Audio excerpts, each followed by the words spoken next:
Vegas has an amazing food scene. We get new restaurants all the time. But what are the essential eats, right? This is a debate I have with my friends all the time. So today on CityCast Las Vegas, we eavesdrop on a conversation between former co-host Vogue Robinson and contributor Brent Holmes.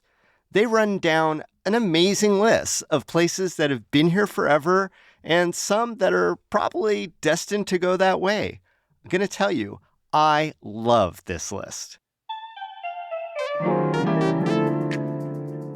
It's Thursday, September 14th. I'm David Figler, and here's what Las Vegas is talking about.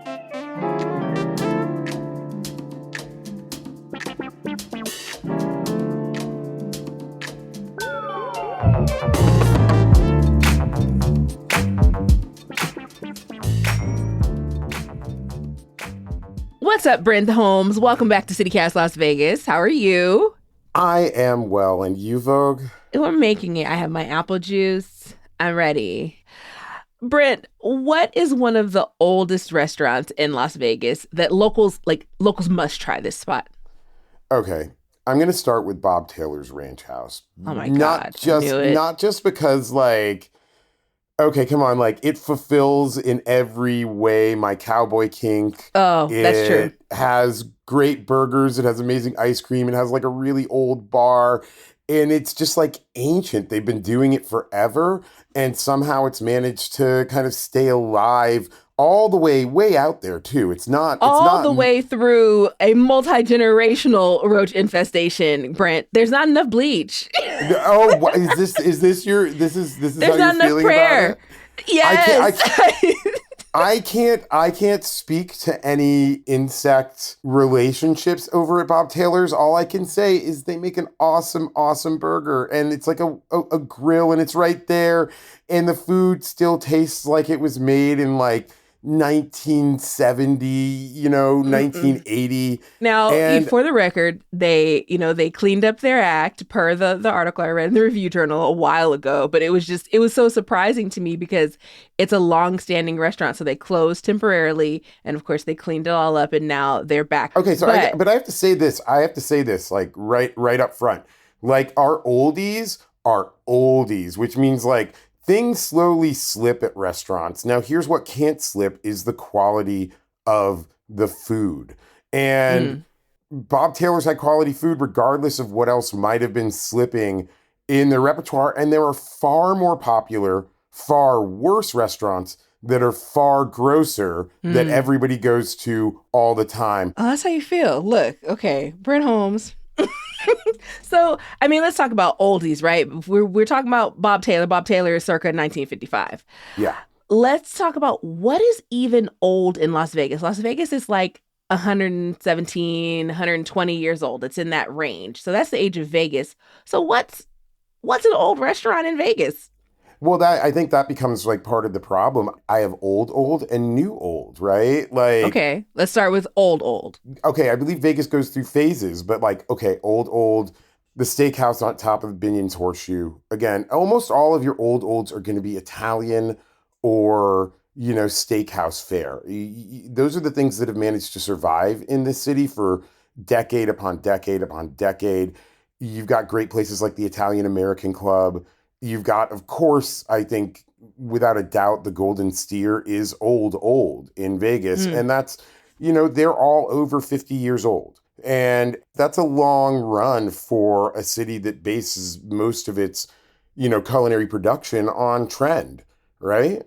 And a city that really has exploded with seriously diverse populations. Word. We're an incredible city for a lot of different cuisines.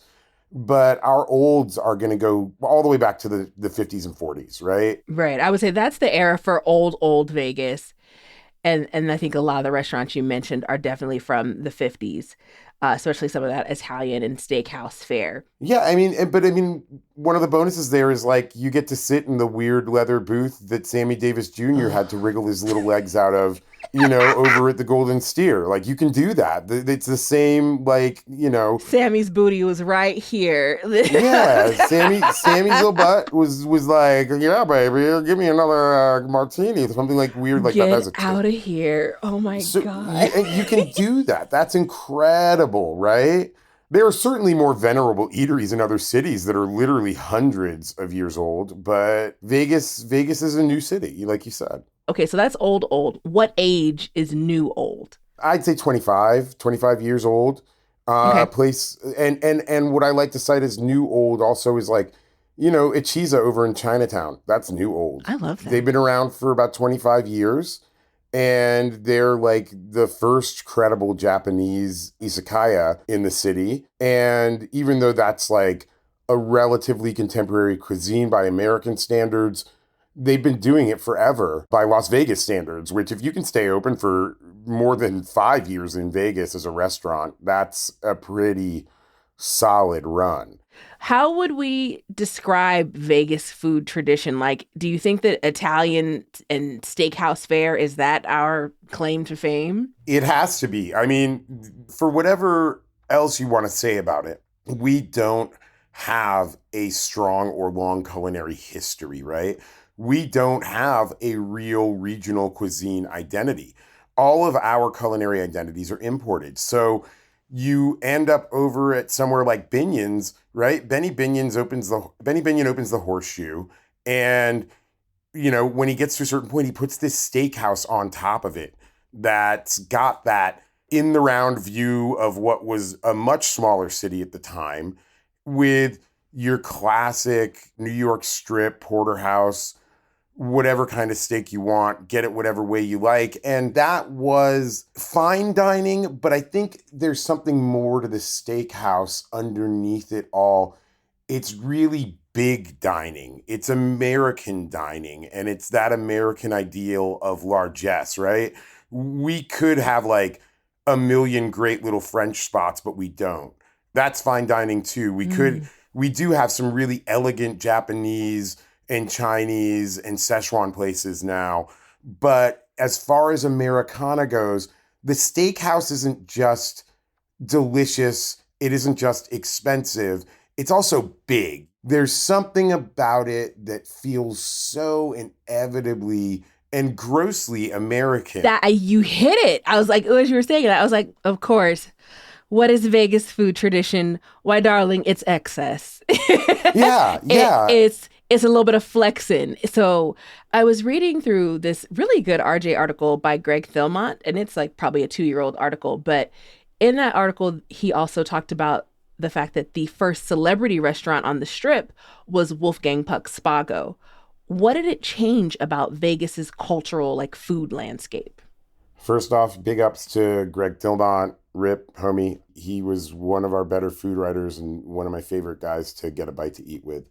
I think when you talk about Spago, you are looking at the beginning of food as attraction in Las Vegas.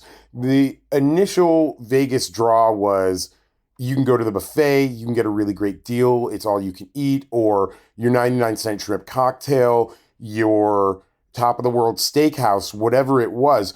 But then Wolfgang Puck shows up and he validates Vegas as a city that you can actually have some culinary exploration. This is the second Spago location in America is Las Vegas. The first one is his Los Angeles Spago location where he made, his name, where he really changed, how LA ate.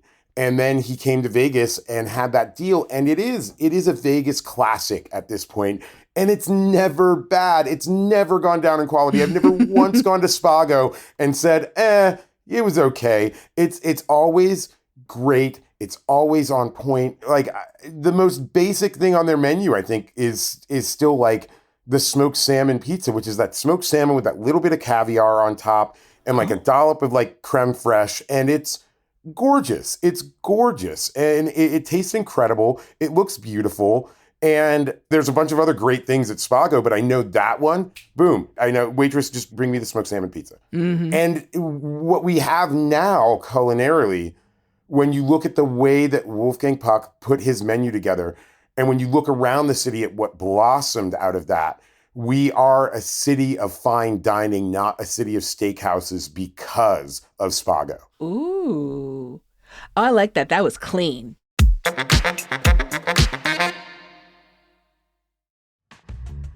Trying to keep up with all the great things happening in Vegas can feel impossible. If you want a list of things to do in town, curated by locals, then you want to go to thelist.vegas. I love it because it's easy to read and easy to navigate. You can search the calendar for cool events or filter by category. Everything from local theater to classical music, food festivals to improv comedy, from dance to delicious dining. If it's worth checking out, it's on thelist.vegas. No intrusive ads, no social media, just the goods. Plus, you can subscribe for their free weekly newsletter for personal event recommendations, discount codes, ticket alerts, and inside scoops. You've probably heard publisher Andrew Corrali on the podcast. He's a journalist who was born and raised in Las Vegas. He started the List.Vegas to keep track of all the fun things he loves to do in his hometown. Now he's sharing it with all of us. Head on over to thelist.vegas.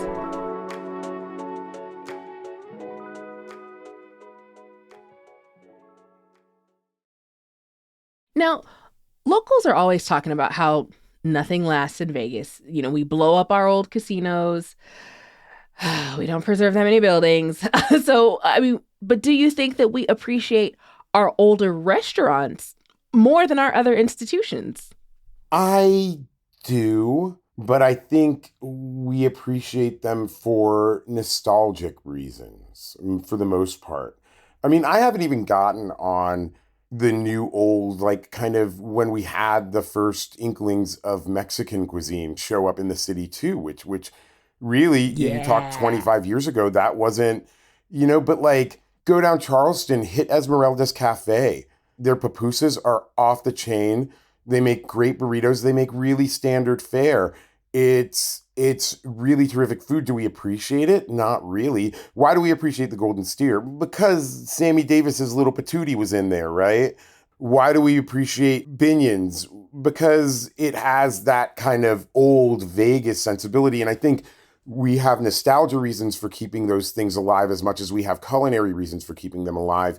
I was thinking about what you were saying about, what does it mean to be old in Vegas? And also to think about the time barrier between who could get and raise capital to open up a restaurant, right? So you've got to take in those factors of women-owned business, of minority-owned businesses, and that there's a shift in between when people could start opening things. So you talked about Mexican cuisine.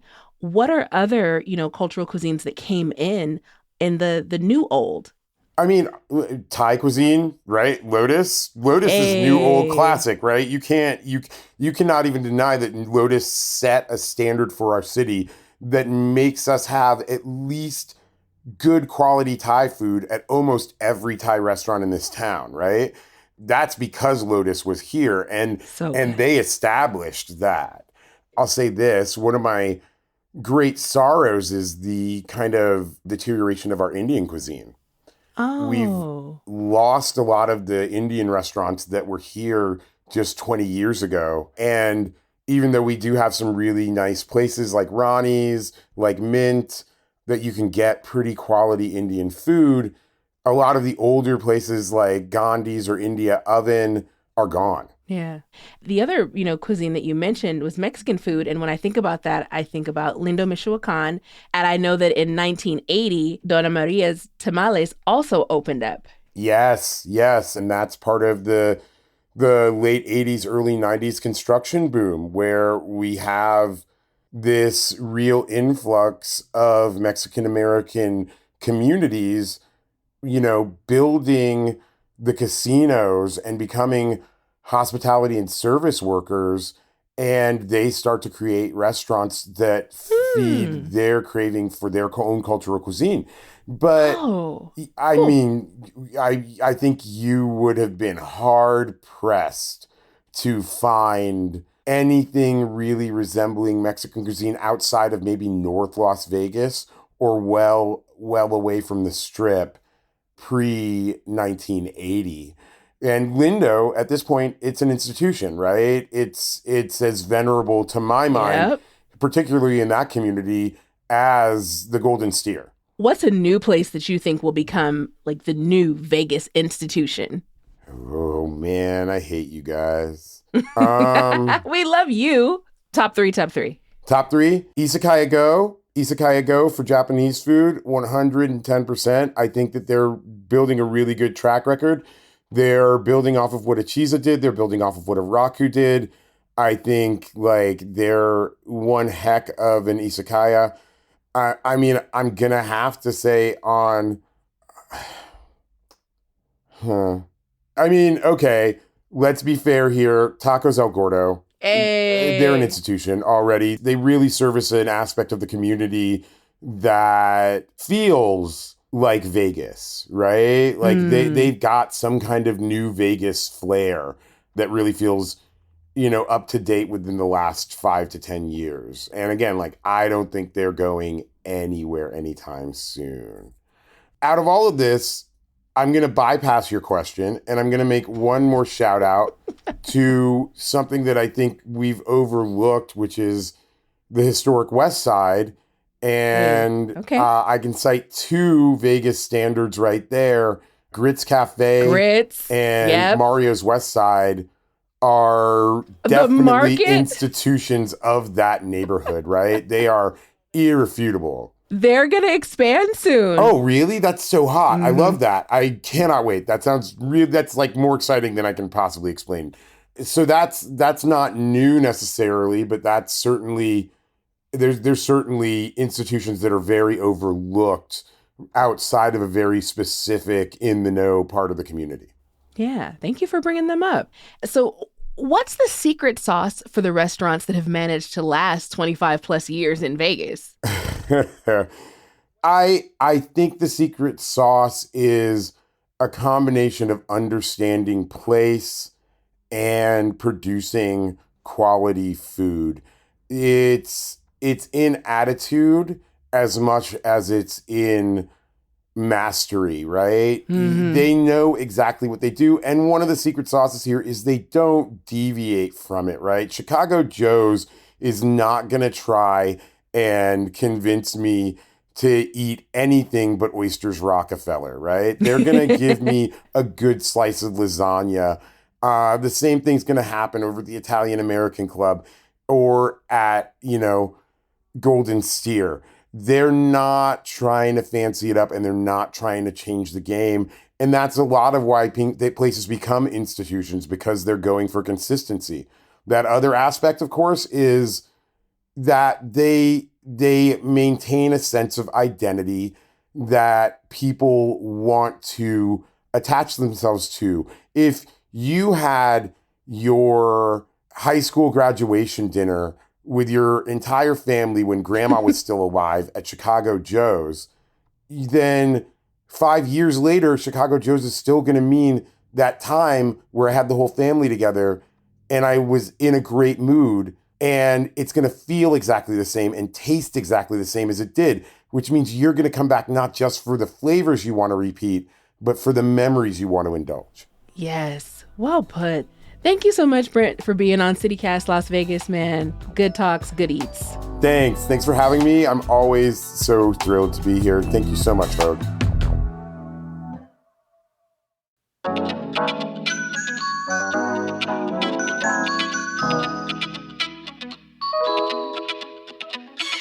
That's all for today here on CityCast Las Vegas. If you enjoyed the show, here's what you can do. Send this episode to 3 friends you want to try these restaurants with. Go, do it now. I mean, you don't have to go to a restaurant now, but go send it to your friends. Hey, we'll be back tomorrow morning with more news from around the city. Y'all take care.